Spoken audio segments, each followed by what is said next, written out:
Time to return to the bargaining table. Your mission right now is to try winning us over. And also, you're trying to buy time with this meeting, so we won't interfere with your fight against Veldora, right? I tried to look as smug as possible as I laid it on them. Ludora gave this an elated smile. Ah, you're such an entertaining person. It'd be fun to have you match wits with Testarossa, but there's no time for more diversions right now. If you already know that much, then I don't need to explain matters further, do I? I want you to join us and serve under me. Do it, and I'll guarantee your sovereignty and grant you the title of archduke. Ludora.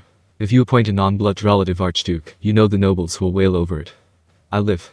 That's how worth it he is to me, if he cooperates. Ludora is actually offering me the rank of archduke, a title reserved for his bloodline. It's an unprecedented deal from an empire that usually only knows conquest. I'm honestly shocked. They're valuing me way higher than I ever expected. But sadly, I already had my answer.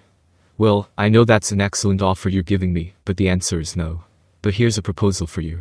How about we just call it quits here? I don't need reparations or anything, but I'd like us to sign a non-aggression treaty with each other. I refused Rudder's offer. Bowing to the Empire is a death sentence. Instead, I proposed a truce. I know a treaty is fragile, and I'm likely being too soft, but peace buys us time. If we keep fighting, total war is inevitable. I'd rather bet on diplomacy to avoid bloodshed no matter how slim the chance. But Ludora answered with a cold smile. Ah, I see you are not so fit to serve as a ruler, after all. You fail to see my mercy for what it is, and you spin a web of nonsense instead. So cocky. Ludora has made every possible concession for you, and you've thrown it all away. Ludora is terrifying. Despite losing 1,000,000 soldiers, he doesn't care to him, they're just expendable tools for his unified world. We both want peace, but he believes only his absolute dictatorial control is justice. Our ideals are diametrically opposed. Compromise is impossible. We are truly incompatible.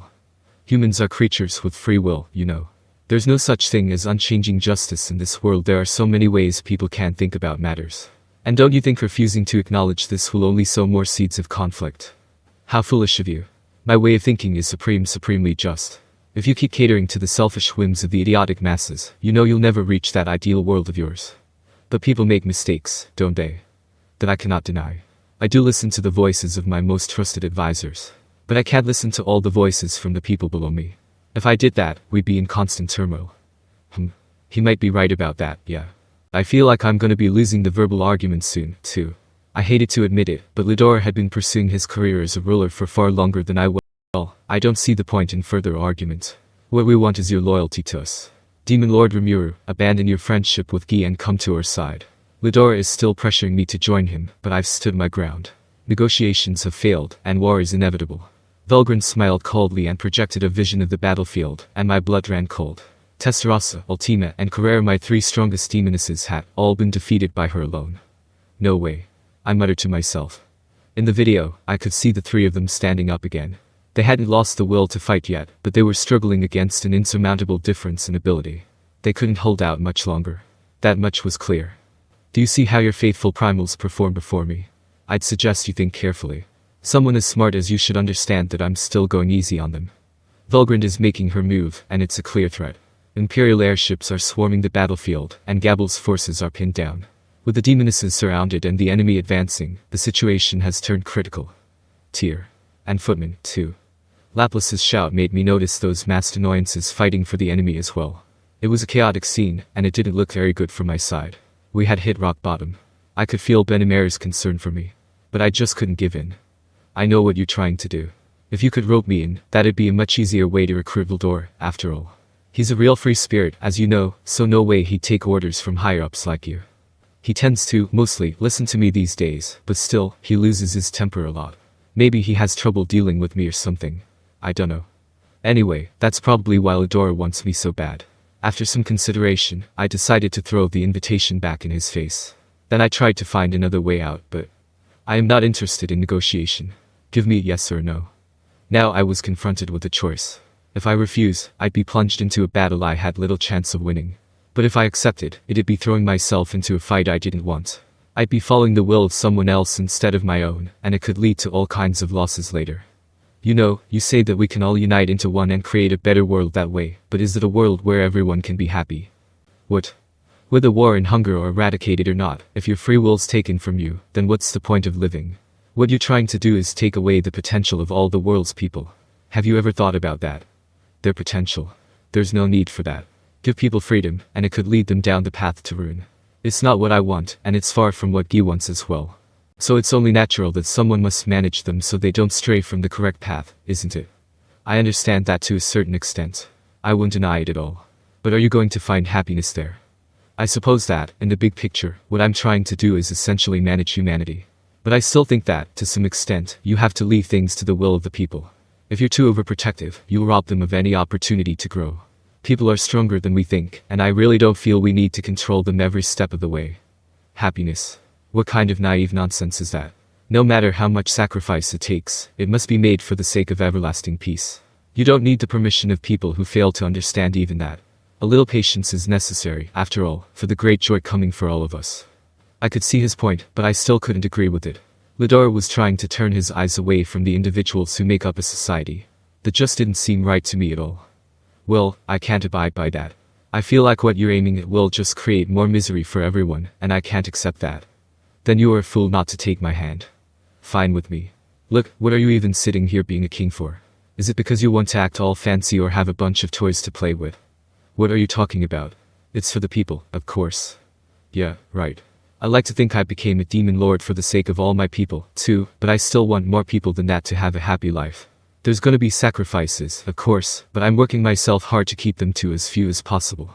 I can't just make myself as cutthroat as you are about it. I'd love to make the world a better place without sacrifice, but that's not possible. Look at all the people who died to make me a demon lord, for one. It's not that I regret what I did, I still think they had it coming, but I'm not sure the victims' relatives would be too convinced by my argument. That's the cross I bear, and at the same time, Ludora has his own crimes he shouldn't take so lightly. When he heard my words, he stared at me for a moment, eyes burning. But he immediately regained his composure. How young, he muttered, and how naive. Ludora. Don't worry, Velgrynd. It's just been so long since I've been so passionate about anything. I failed to persuade you, perhaps, but you seem far too talented to be destroyed by us. That's a bad habit you're developing, Ludora. It was the same with Yuki over there, wasn't it? Your odd hoarding habit as of late confuses me. Quit treating us like toys, I wanted to shout, but I stopped myself. Negotiation was a non-starter now, so it was time to prepare for battle. I looked over at my friends. They all looked ready to go. They had been doing their jobs during our conversation, which I was glad to see. We had to beat Ludora here. I made up my mind. So I opened my mouth. But it's too bad we failed to convince the demon lord Rimuru. His friend's getting stronger than I thought, you know. He just refuses to listen to me, though, so I thought I'd punish him a little. I wouldn't strike enough of a presence if I leave parallel existence on, so how about I break out my full powers for the first time in a while? Oh, he's not listening either. He never did heed a word I said. That's exactly like him, but I couldn't help but turn my attention back toward Velgrynd. Veldora was on my mind. I didn't think the invincible storm dragon could ever be defeated, but this was just an unimaginable monster here. There was no telling what would happen next, and out of nowhere, I was in a state of deep concern. Oh, are you worried about him? Then I'd suggest taking Ludora's hand while you can. Then I wouldn't have to torment my little brother any further. Velgrynd brought up another screen. This showed Veldora in dragon form, wounded and fighting frantically. I've been meaning to ask you, but how did you ever tame him in the first place? What? I said, how did you get Veldora to listen to you? I didn't really. Veldora and I are friends. That's all there is to it. Oh, so you won't tell me, then? That's too bad. Velgrynd exhaled, visibly disappointed. In that case, I'm afraid I can't go easy on him. In terms of magicules, at least, he's even above me. Then Velgrynd disappeared. This was surprising and upsetting in equal measures. We knew that Ludora's goal was to stall long enough to defeat and subdue Veldora. I went along with that because we were buying time for ourselves as well. Velgrynd's parallel existence might be nearly invincible, but it has one drawback: rapid energy depletion. If you eliminate each individual body, you can also deplete the magicules divided between them. Those can be recovered immediately, so keep it up, and you can weaken her on an overall basis.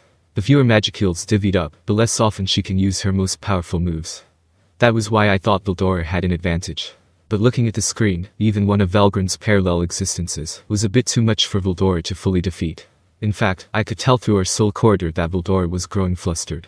On that screen floating in midair, I saw the Velgrynd that was engaged with Testarossa's group disappear. The three demonesses did their best to buy us time, but it was all for nothing. Not good, I thought. Velgrynd's power was even beyond my expectations. So they had seen through our intentions, and just used them to ridicule us instead. Curious, I imagine. Well, I'll give you one more chance after this battle is over. Perhaps you'll change your mind once you see the error of your ways. Ludora's voice seemed far away to me. It was awful, but there was nothing I could do. Now that Velgrynd was gone, I really should have tried defeating Ludora there, but for some reason, I had a bad feeling it wouldn't work out. So I decided to watch Veldora fight. In the second screen, Velgrynd left for us. A crimson dragon roared. It was the clash of the century, a bout between two true dragons, and it was about to get even more extreme.